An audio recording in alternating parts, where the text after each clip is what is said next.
Hello and welcome to a brand new series on Walford Weekly, the Walford Weekly Character Archives.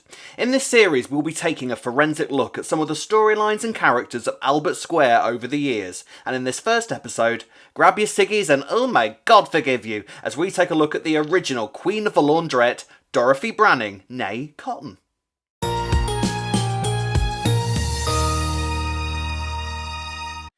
God promises to make something good out of the storms that bring devastation to our lives. That's Romans chapter 8 verse 28 in case you were interested.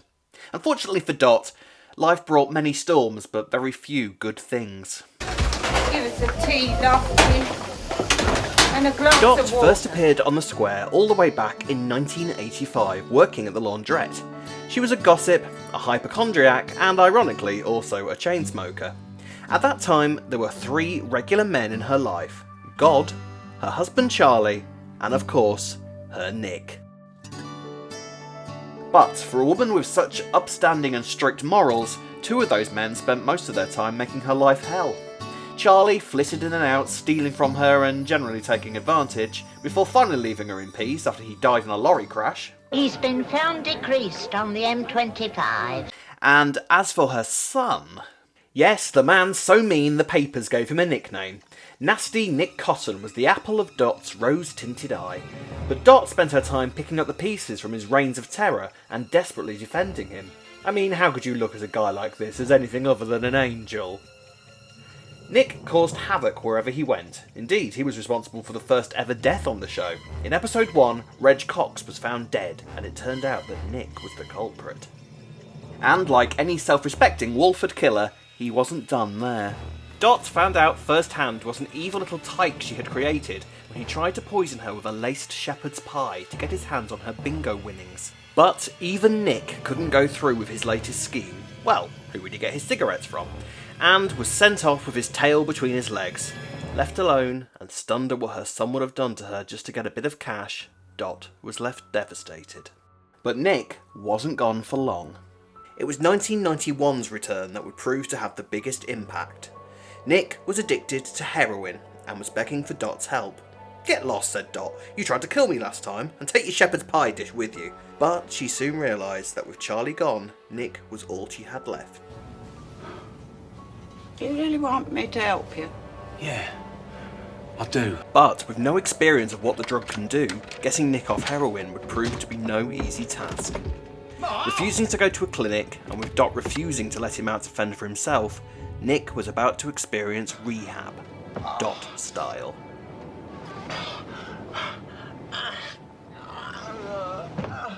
For Dot, seeing Nick go through cold turkey was one of the hardest and worst moments of her life. But, as any wise Walford resident knows, it was simply the hardest and worst moment of her life so far. Nick couldn't be held for long, and he escaped from the room and ran into this poor guy, Eddie Royal. You might not remember him, he owned the Vic for a time. Bloody hell, this must have been years back. Phil's got hair. The night ended with Eddie's dead body littering up the square. And eventually, it transpired that it was Nick what done it. Eddie had simply gotten in the way. But, because of a lack of evidence, proving that Walford police have always been a tad inept, Nick got away with murder. But a tiny bit of happiness was finally coming into Dot's life in the form of her grandson, Ashley. Nick's girlfriend, Zoe, arrived in Walford and ultimately persuaded Dot to leave this place of happy memories and come and live with them in Gravesend. And so, Dot up sticks and left. But she wouldn't be gone for long. Less than 4 years later, June Brown returned to the role. Nick was arrested off-screen and Dot could finally have a bit of peace from her tear-away son. So let's take a look at somebody else in Dot's life who brought her just that little bit more pleasure. All gossips like Dot need a sparring partner, and that came in the form of her oldest friend, the unforgettable Ethel Skinner. Yes, Dot was uptight and religious, Ethel was ditzy and playful. Dot believed a woman's place should be at home keeping the house tidy. Ethel believed a woman's place is on top of a piano chatting up sailors. Woman after my own heart. The pair provided viewers with a hilarious but barbed relationship, but they were inseparable, and that was proven no more than in one of the show's famous two-handers. The episode aired in 1987. God, the year I was born. It was a very different pace to what viewers had been used to up to that point. There wasn't even that much of a plot, no build-up to it, just an episode focused on these two old ladies discussing life, getting old, and their own friendship and history together. It gave an insight into how they coped with each other's foibles and differences, illustrating two women that had a massively unspoken affection for each other. And it was a friendship that would be put to the ultimate test years down the line. So, where were we? Dot had moved to Gravesend, Nick had been arrested for drug possession, and Zoe and Ashley had moved away, leaving Dot to return to Walford with, you'd think, a bit of peace on the horizon. But no such luck. Hello, Ma. Oh, look who it is. Yes, Nick briefly returned, this time claiming he had contracted AIDS from one of the many needles he'd used to inject himself, and he needed money for medication that had to be illegally imported. This, surprise surprise, turned out to be a lie, but this time Dot took action. She contacted the police, whom Nick was actually on the run from, and watched as her son was carted away. Now, surely she could get some rest and relaxation? Well, no. In 2000, her old friend Ethel returned to Albert Square. She'd been living in a retirement home and came to visit after Dot had moved in with Pauline. And Ethel had something to ask her old friend which was going to challenge Dot's beliefs and morals in ways that she could never imagine. Tissues at the ready, people. Ethel was dying from cancer. She had spent her whole life being the life and soul of any party she could, and she did not want a dying, frail woman to be everyone's lasting memory of her. She wanted to die on her own terms, and there was only one woman she could ask to help her. The issue of euthanasia to someone like Dot, a devout Christian who believed that God should be the only person to decide how or when we die, was something that she struggled with massively. On one hand, she wanted desperately to help her friend, but it went against everything that she believed in. Help me, Dot. Before it's too late.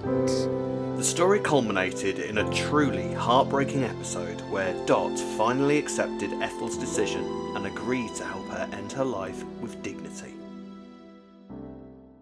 That's not entertainment! But the storyline was met with universal acclaim. It was seen as challenging religious and moral dilemmas with tact and sensitivity. The University of Glamorgan even used it in their studies of British criminal law, and it was used in GCSE religious studies. Meanwhile, the rest of the nation just wept uncontrollably. In 2000, Ashley Cotton arrived on the square, now played by a muscly porn star with a perchance for stealing pineapples. No, I don't know either, but Dot seemed delighted. But not for long. Hello, Ma. Told you. Once Nick had turned up, and after the initial, "Hello, Ma," "Oh my, Nick, you ain't changed, get away from here," Dot realised that she could actually have her son and her grandson living under the same roof. Finally! She could live happily with her family around her. Fat chance. You see, Nick had a bit of an ongoing feud with Mark Fowler, and poor Ashley was about to be caught in the crossfire. Mark had a motorcycle, and Nick had the knowledge on how to cut a brake cable. But Ashley, with his own axe to grind with Mark, was about to go for a little joyride. And now we see what soap stunts should really look like. No CGI, no special effects, just pure Hollywood. They don't make them like this anymore.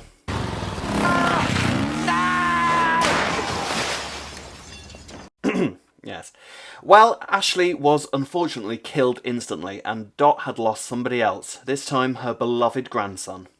But being responsible for someone's death isn't something that tends to stay secret for long in Walford, and Dot soon discovered what happened when she overheard Nick confessing to Mark. Oh, he had really done it this time. Once more, he was sent off, and Dot made it clear that she never wanted to see him again. But it wasn't all doom and misery for Dot. There was somebody else waiting in the wings. One Jim Branning. Like some of the best soap love stories, Jim and Dot were chalk and cheese. He was brash, slightly uncouth, and with a bit of a checkered past. But something about Dorothy caught his eye. Dot rebuffed him a few times, but she finally accepted his proposal in a touching scene on top of the London Eye. The pair was soon married, and for a while life was happy, but not for long. In 2004, Dot was diagnosed with kidney cancer.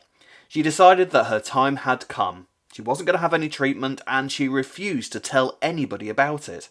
That was until she found herself in yet another two-hander.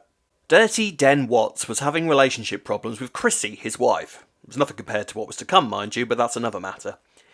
He found Dot in the laundrette, and the two long-running characters confessed each other's problems and chastised each other for their lack of solutions. I got cancer. So you see, Den, I ain't got time for your front. Realising that they should start taking their own advice, they went off to face their problems.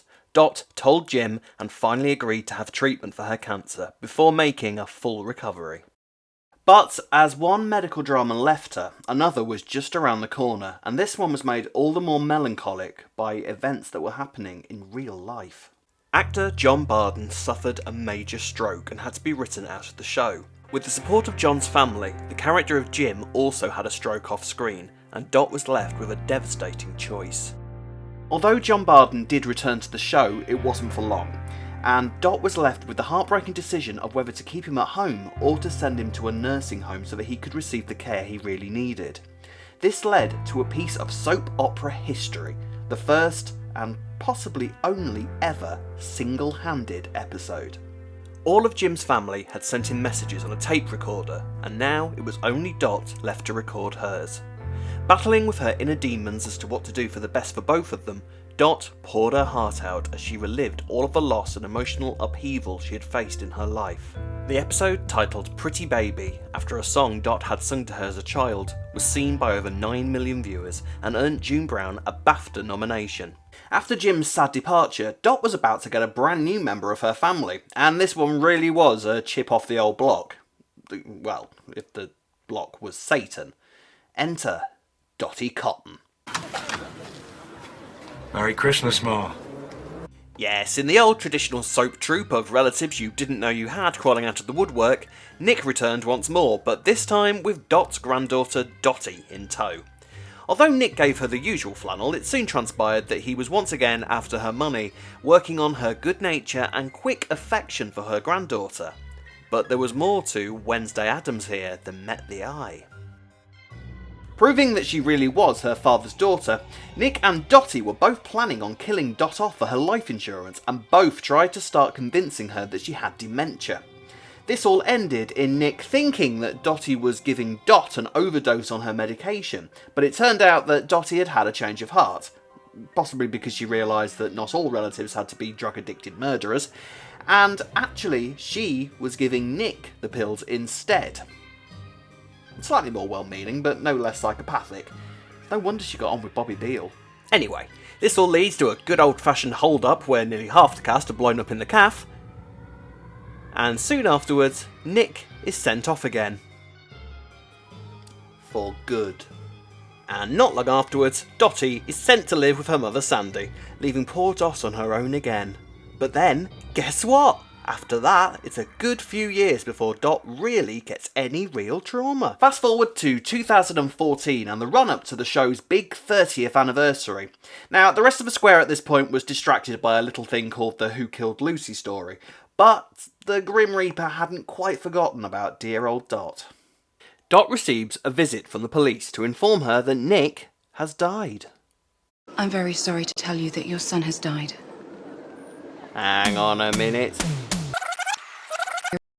That man is not a policeman. So, slight technical difficulty in that the last few videos that I recorded for this have got lost somewhere, so I'm now having to re-record them. Unfortunately, my room's in the process of now being redecorated, so that explains the change. Anyway. Yes, turns out that policeman is actually Charlie Cotton. Not the one that was killed in the lorry crash, but actually Dot's grandson. Nick is on the run once again after a robbery has gone wrong, and where else would he come to hide? Nick returned from the dead on Halloween, and had intentions to leave the country for good. But being Nick, he soon got himself embroiled in another feud, this time with Ronnie Mitchell. Be careful, Nick. You don't know who you're dealing with. Oh, I miss her so much. You see, Ronnie and Charlie had got engaged, and Ronnie was even expecting their child, and she wanted to make sure that Nick was as far out of harm's way as possible. This resulted in Nick getting out his pliers again and cutting the brakes on her car. And it all goes to plan. Ronnie is left in a coma after the crash, and Dot is forced to hide Nick in the old house next door, where a certain Reg Cox was once found dead. The stars were now aligned for the ultimate soap justice. The final days of Nick Cotton were approaching. Nick had never really given up the heroin, so this time Dot was forced to actually go and get drugs for her son. Not from, like the Minute Bar or anything, but from an actual drug dealer on an actual estate. But the drugs Dot received were a bad batch. She returned to find her son dying from an overdose. And as the two talked, she finally realised what an awful, evil man Nick really was. Especially when she found out about Reg Cox, the one crime Dot never knew about. Please. Please, Ma. Finally realising that Nick was beyond help, Dot decided to leave her son's fate in the hands of the one thing she could always have faith in. I prayed to let Jesus decide.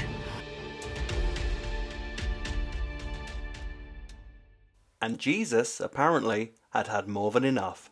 Nick was finally put out of Dot's misery and died in exactly the same place as Reg Cox 30 years previously. Dot confesses to her son's murder and is arrested. And I'm still at a complete loss who thought this shot was a good idea. While she's kept in prison to await trial, she receives the devastating news that Jim has died in the nursing home. Being at the funeral persuades Dot to change her plea, and while the courts do let her off for murder, because God knows somebody had to do it, she is sent to prison for manslaughter, and is released 4 months later. There was, of course, one more person that had always been a standing figure in Dot's life, partly because of the hypochondria, but mostly because he was just an all-round good egg, and in 2018, Dr. Harold Legg returned to the square. But it's with sad news. Dr. Legg is dying from pancreatic cancer, and he wanted Dot to help arrange his funeral. But Dot, being Dot, wanted to help far more than that, and Dr. Legg moved into her home for his final days.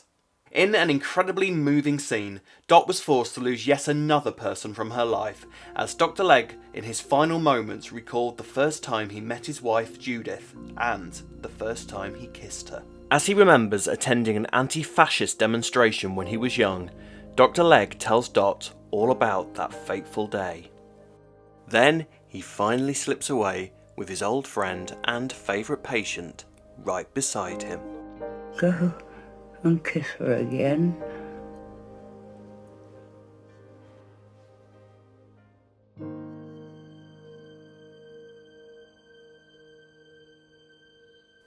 And that really was Dot's last ever major storyline on the show.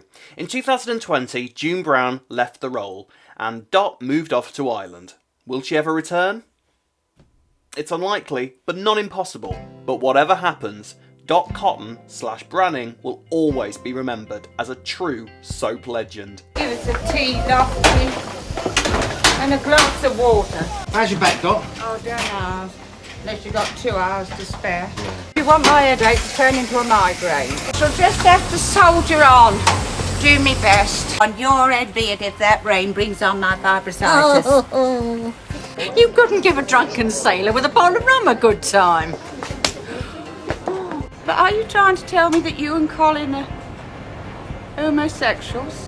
Oh, Father, which art in heaven, hallowed be thy name, thy kingdom come, thy will be done on earth as all forgive us, Lord. I don't drink tea. Well, coffee then. Oh, and a nice bit of balaclava. Oh, my good God. Hello, Ma. Hello, Ma. Hello, Ma. Excuse me. It's Grandma. Ashley was the only decent thing in your life, and you killed him. I only want you to be happy. You're the best friend I ever had. Marijuana, Doctor. It's drugs. What? Oh, my giddy aunt. Wifely things. I was never that keen on it. Will you marry me? Yeah, I will.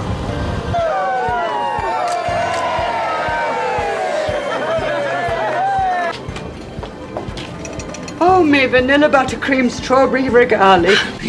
You will go to hell. This is the manageress of the laundrette in Bridge Street, Walford. Pretty baby. Pretty baby. Oh, my lord! No. Boy's turn in 10 minutes. I'm gonna kill him. You can't. I already have. And I shall miss you. And I shall always love you. As I know you'll love me. Your loving Grandma Doll. All that's left for me to say is thank you so much for watching, and again, apologies for the slight aesthetic change halfway through. If you've enjoyed this video, please don't forget to like and subscribe using the buttons below, and you can join us for the usual podcast episode this weekend. Until then, see you soon, bye!